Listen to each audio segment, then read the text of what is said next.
يا ماما، ايه يا بنتي؟ انت كل ده ما جهزتيش نفسك ولا ايه؟ لما انا قاعده اهو. طب يلا بينا يلا. طب اعرف طبعا نروح فين؟ بصي، بصراحه العباره كده انا ولا فيا حيل ان انا ناهد ولا ان انا دادي. انا هاخدك واوديكي دار المسنين. ايه؟ زي ما انت سامعه. دار مسنين؟ ليه يا بنتي في ايه؟ انا عندي شغل وعندي حاجات كتير، ولا انا فيا حيل ان انا ادي علاجات لحد ولا ان انا اشيل حد. فحبيبتي انا اصلا هوديكي، وعلى فكره انا هدفع لهم فلوس، انا مش موديكي كده وخلاص. ومن وقت للتاني هبقى اجي ابص عليكي. بس يلا بقى عشان ايه ما نتعطلش. اهي كويس قوي الطرحه بتاعتك اهي جنبك. يلا. يعني انت خدتي كده القرار من نفسك كده وفكرتي فيه كويس؟ خدت القرار. حاضر يا بنتي، حاضر. يلا حاضر. يلا مش هنتعطل كتير. ايوه اتفضلي. مساء الخير. مساء النور يا فندم، اتفضلي. والله انا كنت سمعت عنكم سيره كويسه كده، فانا جايه وجايبه والدتي معايا. تمام. بصراحه كده انا دخلت والدتي وقلت لهم ان هم يدخلوها، يعني يشوفوا هيقعدوها فين بالظبط. اوكي. انا مش عايزه ان هي تعرف الكلام اللي انا هقوله دلوقتي. بصي عشان ما نتكلمش كتير بس. شوفوا الشهر عندكم بكام، لو كده ممكن انا ادفع لكم شهرين 3 سنه، بس اهم حاجه عندي شويه رولز كده مش عايزين نتخطاها بعدين. ايه هي بقى يا فندم؟ اول حاجه انا مش عايزه مكالمات كل شويه، مش عايزه اعرف عايزه تشوفني ولا لا، مش عايزه تشوفني. كل ده بتاعكم انتوا، انا مش عايزه الناس اسمع الكلام ده. دي حاجه. الحاجه التانية، احتمال ان انتوا ما تشوفونيش خالص غير كل فتره كده بعيده، دي ترجع لي انا، تمام؟ على حسب ظروف شغلي وعلى حسب ظروفي انا. فانتوا لو في اي تعامل بفلوس تقدروا ان انتوا تبعتوهولي، تبعتولي كده على الواتساب اي مسج، وانا هبقى احول لكم الفلوس على اي حساب تبعكم. تمام. طيب مبدئيا دلوقتي حضرتك حابه تقعدي هنا قد ايه عشان تدفعي؟ لا انا حابه ان انا اقعدها خالص. شوفي ان انت محتاجه كام. تمام. حساب سنوي، حساب شهري. تمام. وعادي انا جايبه لكم الملف بتاعها تقريبا وصل حضرتك. تمام. لسه قدامي، لسه كنت ابص فيه. تمام كويس جدا. زي ما قلنا كده. بصي دول 25,000. ايه يا حاجه طمنيني عليكي، محتاجه اي حاجه؟ يا حبيبتي محتاجه. اموريني. اقعدي كده. عليا. بصي يا بنتي، انا في موضوع مهم واتمنى ربنا يسامحني عليه، بس غصب عني وفكرت فيه كويس. انا عندي شوية املاك كده، المفروض طبعا شرعا زي ما ربنا قال بنتي اللي تورث ده بعد عمر طويل، بس من اللي انا شفته المكان ده هو اللي شدني، وفي ناس اولى هي عندها اللي يسترها، في ناس هنا اولى عشرتهم وحبيتهم اولى بالفلوس اللي عندي. فانا عايزاكي تجيبي لي عقد تنازل عشان كل حاجه انا املكها هكتبها لكم هنا. هم اولى منها لان هم اترموا زيي. والله ما عارفه اقول لك ايه يا حاجه، بس يعني هو ده حق بنتك برضه. مش بنتي بعد اللي عملته تبقى مش بنتي. بنتي ما ترمينيش. انا ما كنتش حمل عليها في فلوس لاني انا عندها، بس بصرف على نفسي علاج ودكاتره، حتى التاكسي اللي بيجي ياخدني عند الدكتور انا بدفع تمن، مش محملاها حاجه، بسند على الحيطان وبقوم اكل ولا احط طبق اكل صغير، مش محملاها حاجه، ومع ذلك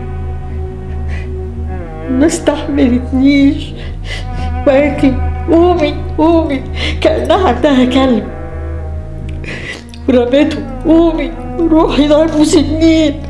قلت لها خلاص.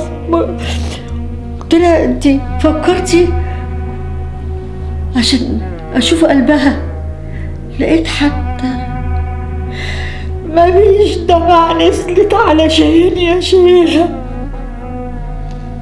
قلت يلا حتى لو اموت بره وعلى سرير مش سريري وفي مكان مش مهم.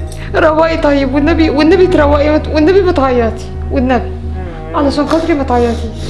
انا مش شوفي انت عايزه ايه واحنا انا مش بعيط عشانها، لا انا بعيط على العمر اللي راح، بعيط على المراعي وعلى القلب اللي كان بيتقطع عليها ساعة ما كانت تتعب ولا تكح. طيب طب روقي بس. انت هنا انت هنا في وسط اخواتك، وانا بقى زي بنتك برضه، انا زي بنتك. روقي. طب بصي، انا مش هرتاح الا لما تجيبي عن التنازل وامضي، انا مش هرتاح الا بكده. طب انا حتى بلغها ازاي؟ دي حتى نسيت تسيب رقمها. ايه؟ لا انت تبقي ما تعرفيهاش، هي ما نسيتش رقم، ما نسيتش، هي قصدها ما تسيبش اي حاجه عشان توصلوا لها. اللهم الغني، ما انتوا ولادي برضه. اكيد طبعا. طب هاتي والنبي بسرعه بسرعه، هاتي عن التنازل، هاتي. حاضر حاضر يا حاج. لا اله الا الله.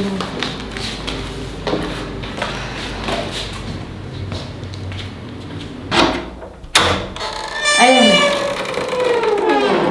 لا يا متر، بص انا كل اللي انا محتاجاه زي ما انا ما بقولك، ال7 فدادين بتوع البلد انا خلاص مش محتاجاهم. دول احنا محتاجين ان احنا نبيعهم. وعقد الشراكه اللي انا كنت بعتلك عليه عشان استاذ عماد للشركه اللي انا كنت بكلمك عنها، تمام، ده برضو جهزهولي. وفي حاجه كمان، الارض اللي هي على الدائري دي، انا دي برضو مش محتاجاها. طلع لي العقود بتاعها برضو وحاول ان انت تشوف لها اي بيع. بس انا والدتي عشان تاخد امضتها انا وديتها دار مسنين. خلاص ما فيهاش اي مشكله، محلوله برضو. جهز انت بس العقود وجهز كل حاجه، وانا هعدي عليك في المكتب وناخد بعض كده هنروح دار المسنين نمضيها. خلاص ماشي يا متر، ماشي، سلام. ايه ده هو انتي مش بتاعت دار المسنين؟ انا. انتي ايه اللي جابك هنا وبتبصي على ايه كده؟ هنا الشقه حلوه قوي. انتي مالك؟ تعالي هنا بس، تعالي هنا. ايه هو ايه اللي الشقه حلوه قوي؟ ماشي حبيبتي، تعالي هنا. ايه يا ماما؟ ما تسكنيش كده. طيب في ايه؟ اطلعي بره يا حبيبتي. هو ايه اللي الشقه حلوه قوي؟ انا عارفه على فكره ان بيتي حلو. لا هو اللي هيطلع بره مش انا.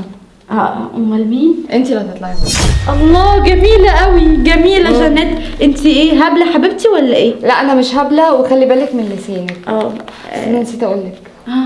انتي اصلك ما سالتيش والدتك اتنزلت كل حاجه كل املاكها لدار المسنين. هو لا انت مستوعبه انت بتقولي ايه؟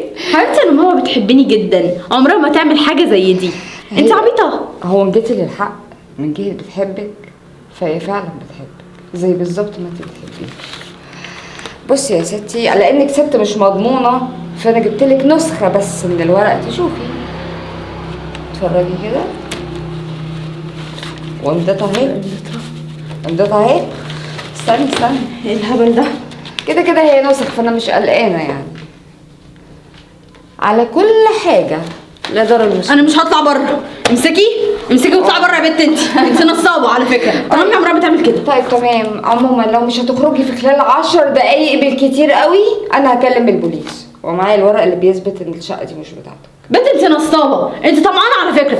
بقول لك ايه، لو انت جايه طمعانه في قرشين هديهم لك، بس غوري في داهيه. خلاص بس انا هكلم البوليس وهو يجي يشوف مين فينا الطمعان ومين النصاب ومين اللي من حقه يقعد ومين. لا انا ما عنديش مكان تاني ان انا اروح. انت اتولدت نعمل ايه؟